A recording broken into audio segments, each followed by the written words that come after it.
Perdu dans les traductions. Lost in Translation.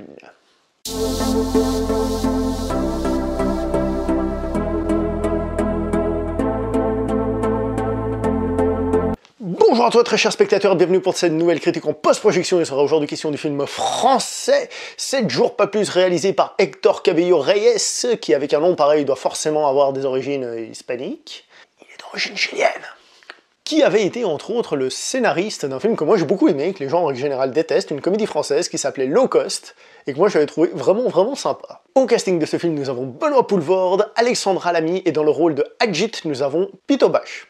Je vais le dire comme ça, même si c'est sans doute pas très bien prononcé. Et la petite note que je vais donner à ce film sera de... 6 sur 10.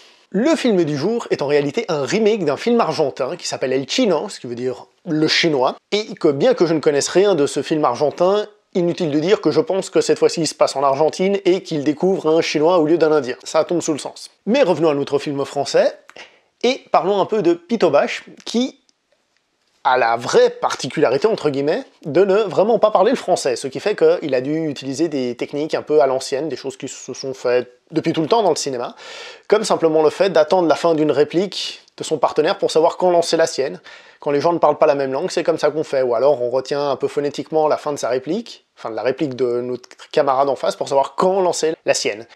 Et d'après ce que j'ai pu entendre à gauche à droite, il avait eu 2-3 soucis parce que Benoît Poelvoorde, il aime bien de temps en temps improviser, et puis du coup il était un petit peu largué. Il faut dire que c'est pas facile ce genre de tournage, mais l'effet entre les deux acteurs, parce que c'est surtout entre eux que ça se joue, est très réussi. Précisons aussi que l'acteur arrive à faire que bien qu'il fasse l'Indien de service, à pas trop tomber dans des stéréotypes qui pourraient être gênants, voire limite racistes, donc le film à ce niveau-là, il s'en tire aussi de manière correcte. J'ai juste une petite question, j'ai posé la question à un ami à moi qui est indien, mais il m'a pas encore répondu, alors peut-être que vous avez la réponse. Au début du film, on assiste à des fiançailles en Inde, donc à l'indienne, et les gens se mettent des bagues au doigt, à l'annulaire, et je me suis demandé si c'était quelque chose qui se faisait vraiment en Inde, ou si c'était juste pour que les gens de chez nous, les petits que nous sommes, qui ne comprenons pas grand-chose à la culture éloignée de l'Inde, on comprenne qu'ils sont en train de se fiancer. Je sais pas, si vous avez la réponse, commentaire s'il vous plaît, hein, histoire que notre culture générale progresse, surtout la mienne en fait. Donc à part ça, comme je vous disais, nous avons Benoît Poelvoorde dans le film qui, au niveau de l'interprétation, fait du Benoît Poelvoorde. Il le fait plutôt bien parce qu'il est un peu en retenue, il en fait pas trop. Moi j'aime beaucoup Benoît Poelvoorde et donc pour moi ça passe sans aucun souci. Nous avons aussi Alexandra Lamy qui fait une interprétation qui n'a rien de scarisable, hein, vraiment rien, mais bon, qui s'en tire bien par rapport au rôle qu'elle a. Elle n'a pas non plus quelque chose d'extraordinaire, mais ça va, elle s'en tire. Nous sommes ici dans une comédie dramatique, ce qui veut dire qu'il y a de la comédie et du drame, je sais, je suis très intelligent, et donc que l'une ne doit pas trop dépasser l'autre, sinon ça va pas, ce qui veut dire que la comédie est plutôt légère, elle n'est pas trop appuyée, et le drame pareil. Je tiens à préciser que les deux parties sont plutôt réussies, on sourit, on rigole pas beaucoup, mais on sourit bien, avec plaisir, donc le film a ce côté un peu feel good, ça passe bien, et le côté drame est intéressant, et il n'est jamais lourd, il n'est jamais... chiant. Les deux s'équilibrent plutôt bien pour donner un film correct. Au niveau du scénario, on peut critiquer qu'à des moments, il y a quand même des sacrées grosses coïncidences qui arrivent. Mais c'est l'un des thèmes du film, puisque pour ceux qui savent de quoi ça parle, comment commence le film par exemple, c'est justement un des sous-thèmes, c'est la coïncidence.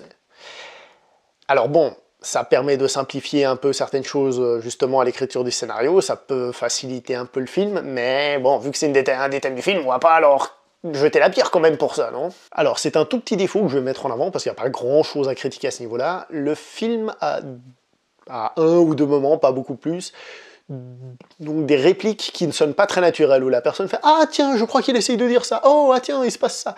Et là, j'ai trouvé que c'était pas très naturel, ça sortait un peu de nulle part, et d'ailleurs, c'était... Alors, l'interprétation était pas mauvaise, mais en tout cas, c'est des phrases qui m'ont fait sortir du film, du genre « ça colle pas, là ».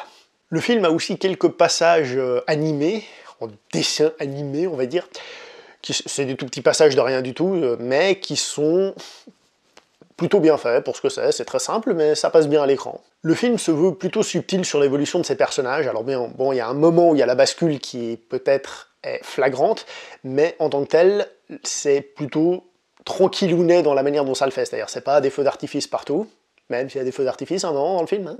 Donc au final, on a quoi? On a une comédie qui est assez rigolote, sans en faire trop, qui est dramatique sans non plus en faire trop. On a un film qui est très sympa à regarder, mais on a un film qui est, je pense, vite vu, vite oublié, hein, comme souvent, hélas. On a un film qui vaut la peine d'être vu. Est-ce que ça vaut la peine de le voir au cinéma? Je ne pense pas, très honnêtement, hein, faut payer l'entrée. Je dirais que c'est un film que s'il passe le dimanche soir sur TF1, bah, s'il y a celui-là et d'autres qui sont moins bons, bah celui-là, c'est pas la pire des options. C'est un film sympa, franchement, et c'est déjà pas mal. Voilà, c'est à peu près tout ce que j'ai à dire sur ce film. Il n'y a pas grand chose à dire non plus, il n'y a pas à débattre pendant 3 heures. Si vous l'avez vu, n'hésitez pas à me dire si vous avez aimé, pas aimé, si vous avez trouvé bien, mauvais. Et puis à part ça, eh bien, comme d'habitude, portez-vous bien, j'espère, hein. Et à la prochaine pour une prochaine critique en post-projection, une poussiéreuse. Voilà, merci beaucoup. Ciao!